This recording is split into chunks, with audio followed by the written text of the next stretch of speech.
I swear, I don't think he's missed the podcast in like a year. He's our biggest fan, man. Literally. Question: thoughts on Wiseman's future? Is he an asset, or is his potential high enough to give him a contract next year? And what could that look like? Man, this would be such a great question at the end of this upcoming season, because I want to see a full season of him healthy before I talk whether he's an asset. I think right now his potential is high enough to give him an extension. Something fair, something that, maybe is more based on incentives. I don't really know if they do a ton of that in the NBA. I know it's a lot of guaranteed money, but if you could give him, I would take a chance on him and his potential for like a friendly extension, a team friendly extension with maybe like a player option after 2 years, so maybe if he does, play really well after 2 years, he could go out and get a bigger contract, whether it's from the Pistons or another team. Right now, I would say that he's still more of a project than he is an asset, but I think he's closer to being an asset, but I still think he's in that, that project, high potential mold right now, that level of player. So I still have Monty Williams.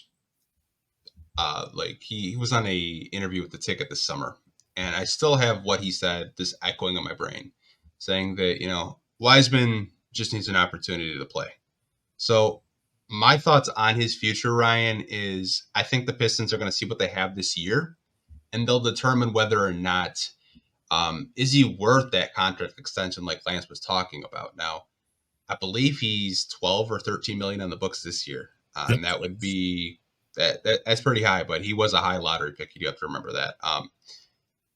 I think what a contract could look for a Wiseman is I'd probably guess like 9 to 14 million, like around that ballpark. Like if you did want to extend him, if you feel like he's worth it, if you feel like he'd be a good number 2 center behind Duren, kind of look like what Naz Reid got, similar.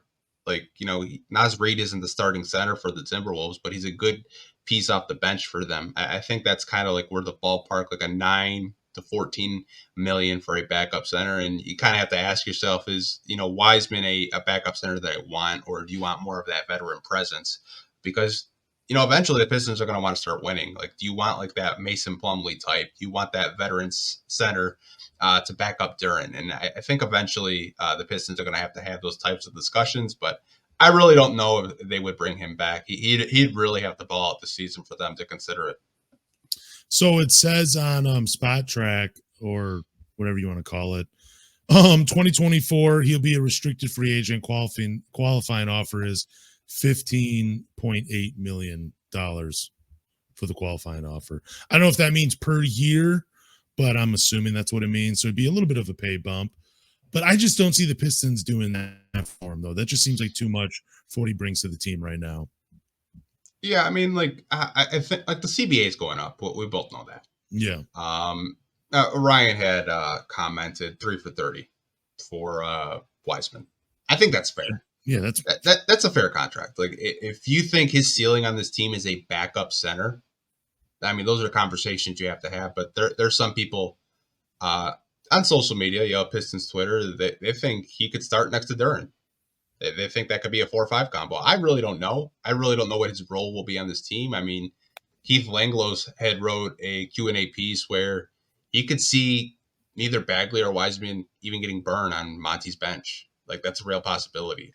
We're just going to have to wait and see what happens in training camp, and kind of gather our opinions after the fact. But it's so hard to kind of guess like what he's going to be, whether it's a backup center or maybe you try to experiment with him. But I think the player is a good player. It's just there's a lot of stuff where it's like,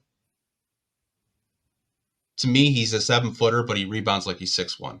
Yeah, he's a weak rebounder.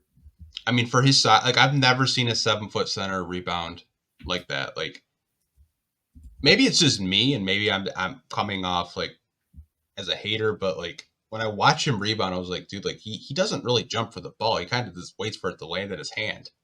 It's not like Drummond where he was jumping like three and four times trying to get a rebound. Like I've never kind of seen that type of effort yet. Yeah, for his career, he's averaged 5.9. I mean, he did average 8 with the Detroit Pistons, but again, wasn't playing with Isaiah Stewart. Marvin Bagley did come back. Jalen Duren was coming off the bench, and there was a clear difference in effort on the boards when Duren and Wiseman were on the floor together. I'm with you. I do think that Wiseman is more of like he waits for the ball instead of going up after it. Yeah, I mean that's I don't know if something if he can fix or not, but that's just something I saw when he was here. It's just like, man, he does not like jump for the ball. He kind of just like waits for it to come to him. But I mean, that's just nitpicking at this point. But I mean, it's a fair thing though.